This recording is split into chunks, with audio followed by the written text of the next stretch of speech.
unlimited drama series. The sudsy water dripped from my hands as I watched Marjorie Sellers step out of her pristine Mercedes, her designer heels clicking against the cracked asphalt of Murphy's car wash like a countdown to my humiliation. She didn't even look at me, just handed her keys to Murphy with the kind of disdain usually reserved for stepping in dog shit. "Jack Crane," she said, finally acknowledging my existence. "Still playing in the dirt, I see." I squeezed the sponge tighter, watching the dirty water run between my fingers.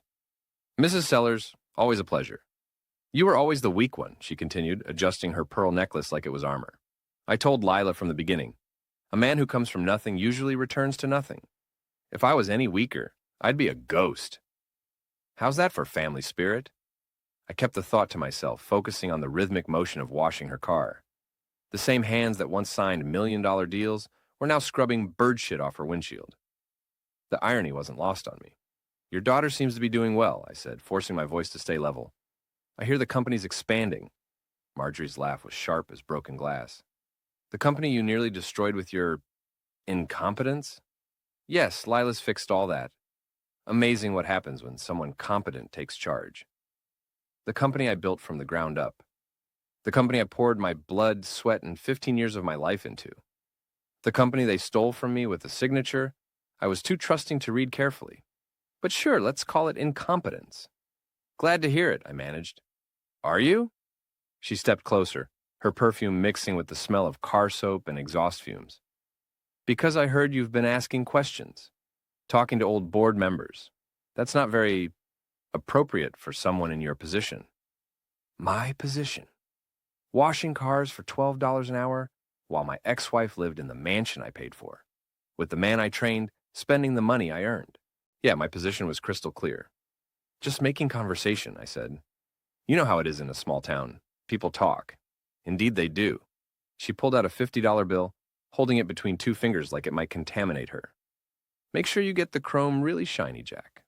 Attention to detail was never your strong suit, but perhaps you can learn." As she walked away, I heard her phone ring. "Hello, darling," she cooed into it. "Yes, I just saw him. Pathetic as ever. Don't worry about Jack. He's exactly where he belongs." I finished her car in silence, my mind racing. 3 months ago, I'd been living in a studio apartment above the Chinese restaurant on 5th Street, surviving on takeout and bourbon, watching my old life play out in the society pages of the local paper. Lila Crane's successful CEO, photographed at charity galas with her business partner, Travis Holt. The same Travis Holt who used to fetch my coffee and call me sir. But then Danny Morrison walked into this car wash. Danny had been on our board of directors for 8 years before I was forced out. A good man, honest, who'd voted against the coup that removed me. He'd brought his Buick in for a wash, recognized me, and after some awkward small talk, he'd dropped a bombshell that changed everything.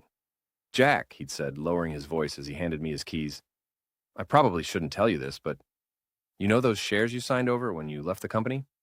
What about them? The paperwork was filed wrong. Some clerical error in the legal department. You still own them. All of them."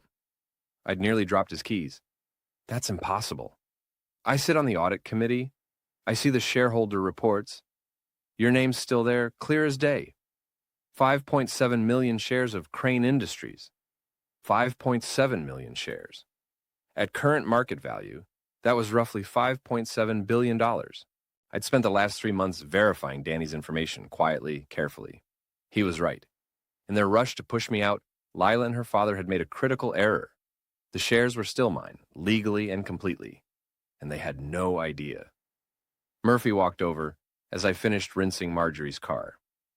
"That woman's a real piece of work," he said, shaking his head. "The way she talks to you, it ain't right." "It's fine, Murphy. I've heard worse." "Maybe, but you don't have to take it forever, you know?" I looked at him. 65 years old, hands permanently stained with motor oil, running this little car wash because it was all he'd ever known. Good man, honest work, nothing wrong with it. But he was right about one thing. I didn't have to take it forever. "Murphy," I said, hanging up the hose, "how'd you like to hire some help around here? You thinking of staying on permanent? I could use the help, but I can't pay much more than what I'm already giving you." "Not me, but I might know someone who could use the work soon." He raised an eyebrow. "Yeah? Who's that? I watched Marjorie's Mercedes disappear around the corner, heading back to her perfect life in her perfect world, where people like me knew our place. Just someone who's about to find himself between jobs. The rusty anchor hadn't changed in 20 years. Same sticky floors, same neon beer signs flickering like dying stars, same smell of cigarettes and broken dreams. It was the kind of place where a man could drink alone without judgment, which made it perfect for my current situation. I sat in the corner booth, nursing a bourbon and watching the local news on the mounted TV. The anchor was discussing Crane Industries' latest acquisition, a small tech firm that would strengthen their position in the emerging markets. My company, my strategy, my fucking idea from 2 years ago. Rough night? I looked up to see Sarah Chen sliding into the booth across from me. Sarah had been our head of security before the coup, a former cop with sharp eyes and sharper instincts. One of the few people who'd tried to warn me about what was coming. Every night's rough these days, I said. What brings you to this fine establishment? Looking for you, actually. Heard you were working at Murphy's place. News travels fast in a small town. She signaled the bartender for a beer. Danny Morrison called me. Said you two had an interesting conversation. I took a sip of bourbon, studying her face. Sarah had always been straight with me, even when it hurt. If Danny had brought her in, it meant he trusted her. And right now, I needed people I could trust. What did he tell you? Enough. She leaned forward, lowering her voice. Jack, if what Danny says is true, you're sitting on the biggest corporate reversal in this city's history. But you're going to need help. What kind of help? The kind that knows where the bodies are buried. Metaphorically speaking? I laughed, but there was no humor in it. And you know where they're buried? I know Lila's been having private meetings with Travis Holt every Tuesday and Thursday at the Marriott downtown. I know Edmund Sellers has been moving money through offshore accounts that would make the IRS very interested. And I know Fiona Marks has been feeding information to your competitors for the past 18 months. Fiona Marks. Lila's best friend since college, her maid of honor, the woman I'd trusted with my business secrets and personal problems, the woman who'd consoled me when Lila filed for divorce, who'd told me she was on my side in all this. Fiona's working with them? Worse than that. She's been working against you since before the divorce. This whole thing, the affair, the coup, your exile. She orchestrated it. The bourbon burned going down, but not as much as the betrayal. Why? Remember 5 years ago, when we caught someone embezzling from the pension fund? I did remember. $250,000, skimmed over 2 years. We'd traced it back to an account linked to someone in HR, but the investigation had gone cold when the person responsible returned the money and resigned quietly. I'd insisted on discretion to avoid damaging company morale. That was Fiona? That was Fiona, and she never forgave you for forcing her out, even though you could have had her arrested. She's been planning this ever since. I finished my bourbon in one swallow, feeling the pieces click into place. The late-night phone calls between Lila and Fiona. The way Fiona had encouraged Lila's complaints about my controlling behavior. The suggestions that Travis would be a better fit for the company's future direction. She played us all, I said, like a fucking violin. But here's the thing, Jack. She doesn't know you still own those shares. None of them do. Which means you have the element of surprise. I looked around the bar, taking in the faces of the regulars. Construction workers, mechanics.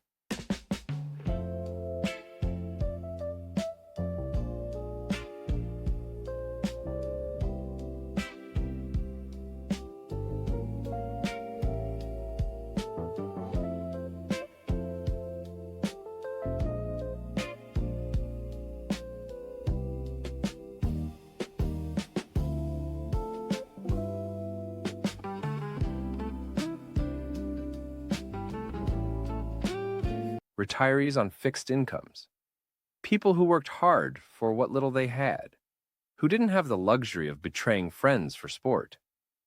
What are you suggesting?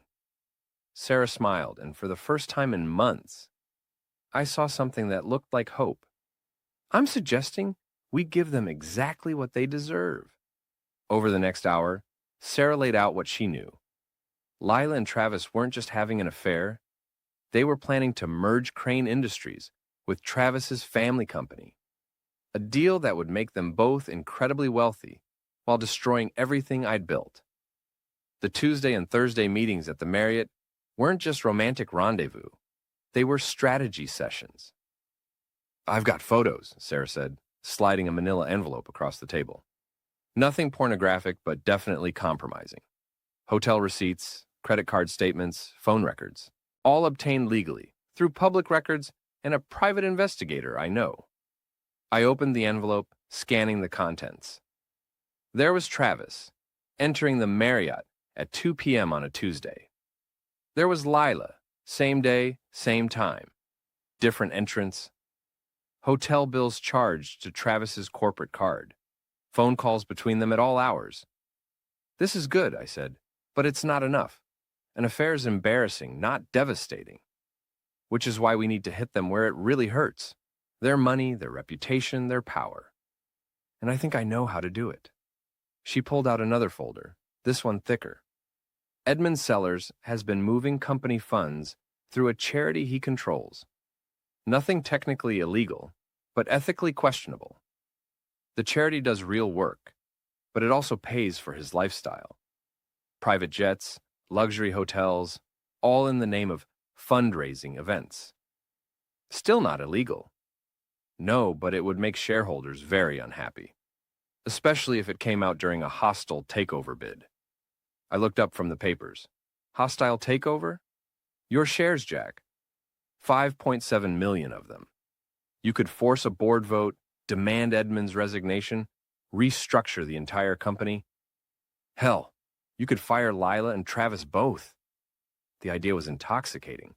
Walking into that boardroom, watching their faces as they realized what was happening. Seeing Lila's confidence crumble as she understood that the man she'd called weak was about to destroy everything she'd stolen from me. "There's one problem," I said. "I can't just walk back in there. They'll see me coming from a mile away." "Not if you have inside help." Sarah reached into her jacket and pulled out a business card. "Morrison Security Consulting. Danny Morrison's new company. Danny's been hired to conduct a security audit of Crane Industries. Routine stuff happens every few years, but security audits require access to everything. Financial records, personnel files, board meeting minutes, and Danny's going to need an experienced consultant to help him." I looked at the card, then at Sarah's face. Someone with intimate knowledge of the company's operations. Someone who used to run the place. They'll never approve it. They don't have to. The board approved the audit 6 months ago, back when they were still pretending to care about proper governance. Danny has carte blanche to hire whoever he needs. I could feel something stirring in my chest, something I hadn't felt in months. Not hope, exactly. Something harder, something with teeth. "When do we start?" "Tomorrow morning, but Jack." Sarah's expression grew serious. "Once we do this, there's no going back.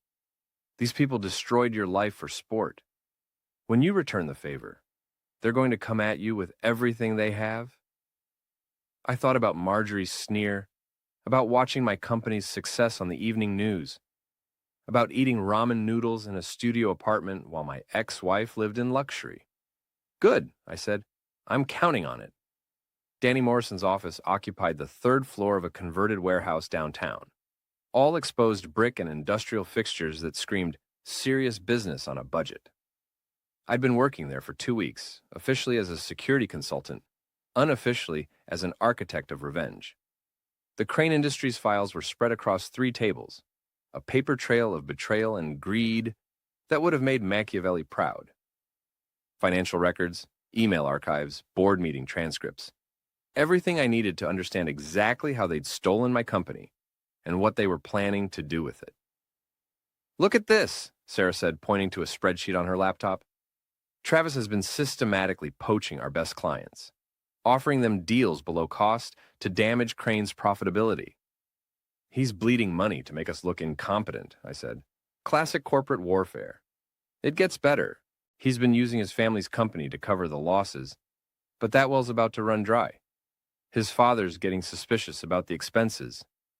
I leaned back in my chair, studying the numbers. Travis Holt had always been ambitious, but I'd mistaken his hunger for loyalty. My mistake. In business, as in life, hungry people will eat you if you're not careful. What about the merger talks? Scheduled for next month. If they go through, Travis becomes CEO of the combined company, Lila becomes COO, and your legacy becomes a footnote in someone else's success story. My phone buzzed. Text message from an unknown number. Stop digging or you'll regret it. I showed the message to Sarah. She frowned. I was drunk. I didn't know what I was doing. Drunk? I have everything on video. Watch more on Grammarly.com. Then pulled out her own phone. Probably Travis, she said. He's been asking questions about the security audit, getting nervous. Good. Nervous people make mistakes. Speaking of mistakes, Sarah pulled up another file. I found something interesting about Fiona Marks. Fiona, the puppet master. I'd been wondering when her name would surface again. What about her? She's been feeding information to Blackstone Industries. They're Crane's biggest competitor, and they've been underbidding us on every major contract for the past year. Industrial espionage? Corporate consulting officially. She's been paid $200,000 over the past 18 months for market analysis and competitive intelligence. I whistled low. 200 grand was serious money, even for someone like Fiona. Enough to make betraying a friend worthwhile, apparently. Can we prove it? Better than that. I can trace the payments back to specific information leaks. Every time Crane lost a major contract, Fiona had access to our bidding strategy. She's been sabotaging us from the inside. For almost 2 years, this whole thing, the affair, the divorce, the coup, it was all designed to weaken the company so Blackstone could move in for the kill. I stood up, pacing to the window that overlooked the city. Somewhere out there in a glass tower that used to bear my name, the people I'd trusted were celebrating their victory, planning their future, counting their money. They had no idea what was coming. Sarah, I said, turning back to her, how quickly can you put together a presentation? What kind of presentation? The kind that ends careers. We worked through the night, building a case that would have impressed a federal prosecutor. Financial irregularities, conflicts of interest, breach of fiduciary duty, nothing that would send anyone to prison, but everything needed to destroy reputations and end careers. By morning, we had a 40-page report that read like a corporate thriller. The affair between Lila and Travis, Edmund's questionable charity expenses, Fiona's industrial espionage, Travis's predatory business practices. This is good, Danny said, reviewing our work over coffee and donuts. Damning, actually. But what's your play? You can't just email this to the board and hope for the best. No, I agreed. We need something more dramatic, more public. The shareholders' meeting, Sarah suggested. It's next week. Public forum, media coverage, all the major players in one room. They'll never let me in the door. They will if you're representing Morrison Security Consulting. Danny's company was hired to present the security audit findings to the board. He can bring whoever he wants as his technical consultant. I could picture it, walking into that boardroom after 6 months of exile, seeing their faces as they realized what was happening, watching their world collapse in real time. There's one problem, Danny said. If we do this, if we go nuclear, there's no coming back. These people will never forgive you. Good, I said. I'm not looking for forgiveness. My phone buzzed again. Another unknown number. Final warning. Walk away. I showed the message to Danny and Sarah. Danny frowned. Maybe we should consider... No. I deleted the message without reading it again. They had their chance to do this the easy way. They chose war. Jack, Sarah said carefully, these people have resources, connections. If they feel cornered, what are they going to do? Fire me? Divorce me? Steal my company? I laughed, but it wasn't a pleasant sound. They already took everything I had. Now it's my turn. The next few days passed in a blur of preparation.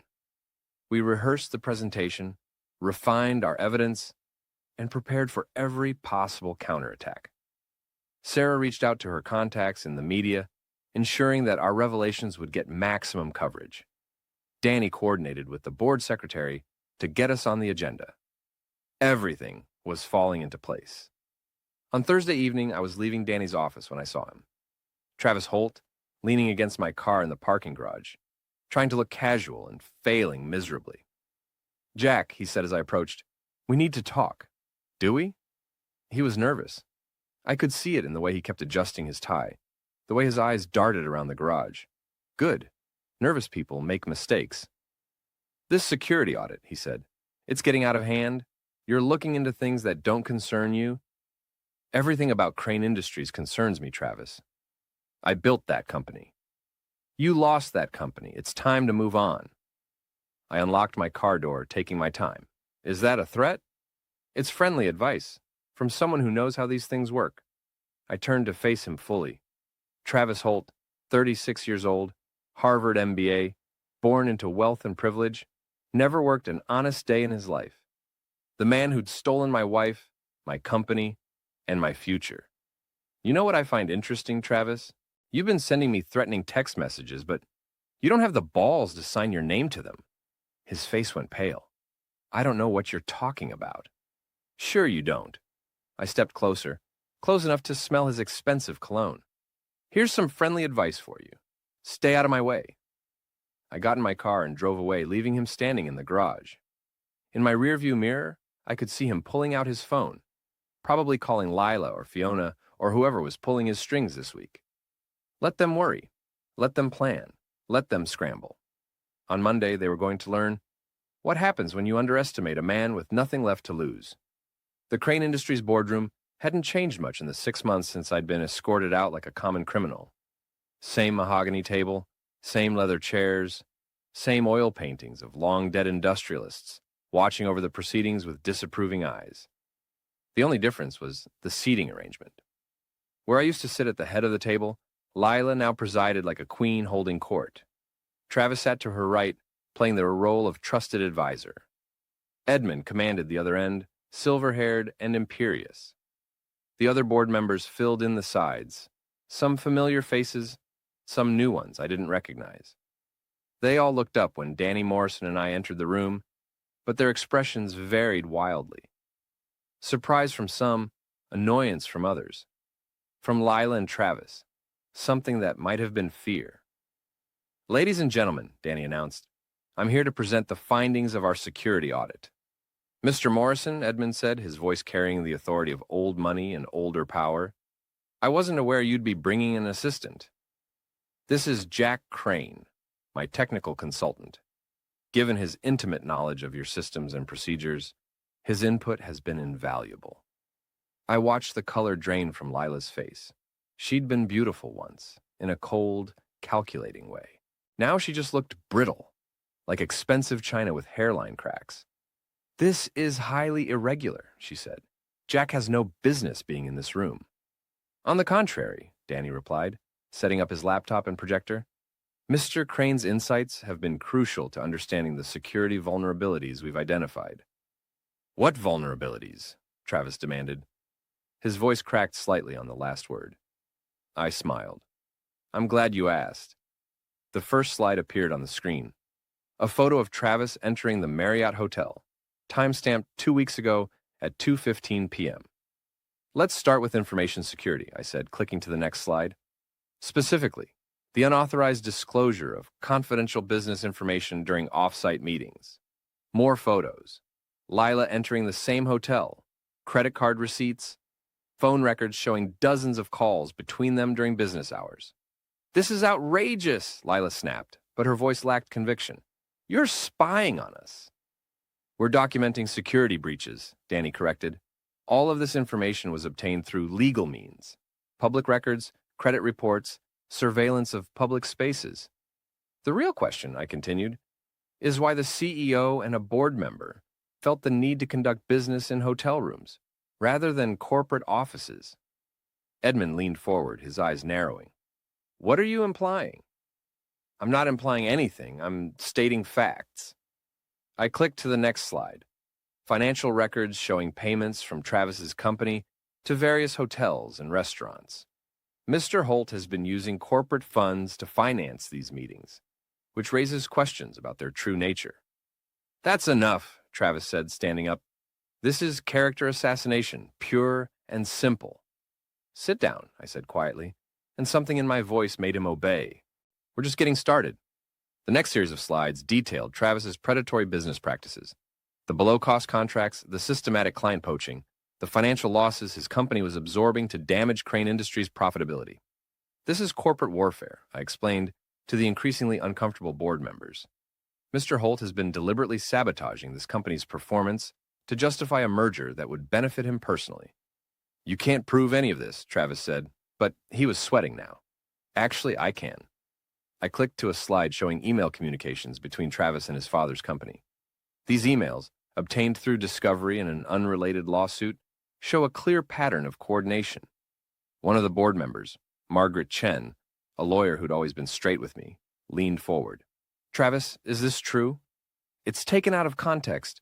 Yes or no, Travis? Have you been using your position on this board to damage the company's competitive position? Travis looked around the room, seeking support and finding none. Even Edmund was staring at him with something approaching disgust. I was trying to position us for a strategic partnership, he said finally. By bleeding us dry, Margaret said. Jesus Christ, Travis. Do you realize what you've done? But I wasn't finished. The next slides detailed Edmund's charity expenses. The private jets, the luxury hotels, the fundraising events that looked suspiciously like personal vacations.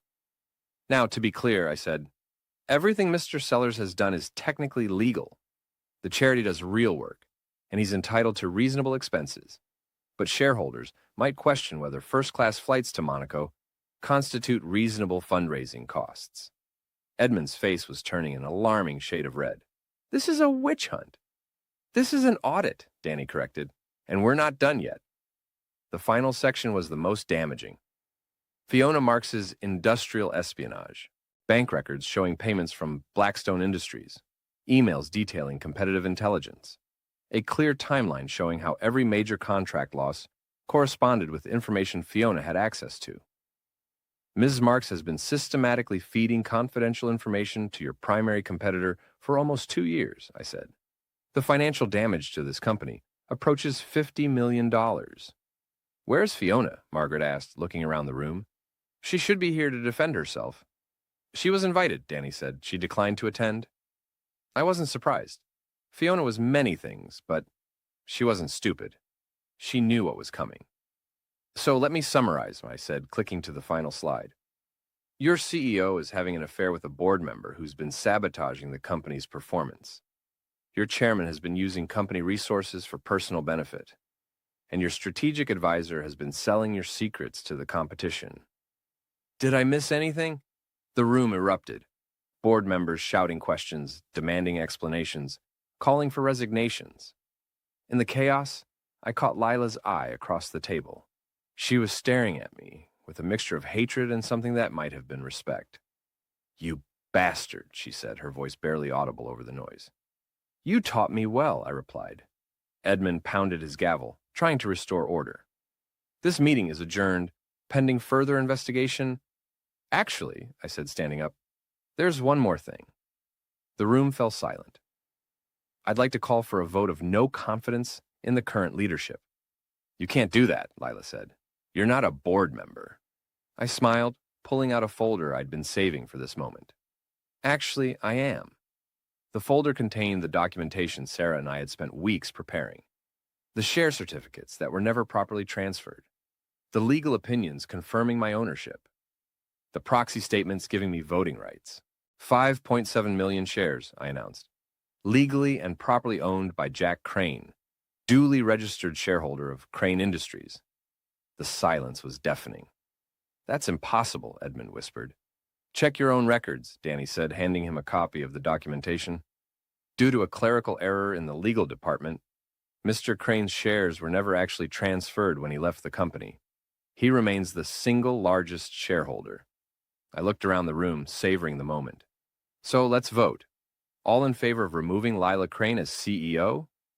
My hand went up first, then Margaret's, then 3 others. All in favor of removing Edmund Sellers as chairman? More hands, a majority.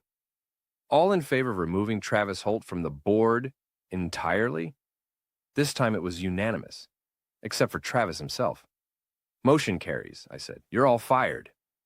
Travis lunged across the table at me, but Danny stepped between us, his ex-cop instincts kicking in. I wouldn't, he advised, and Travis backed down. This isn't over, Lila said, gathering her papers with shaking hands. Yes, I said, it is.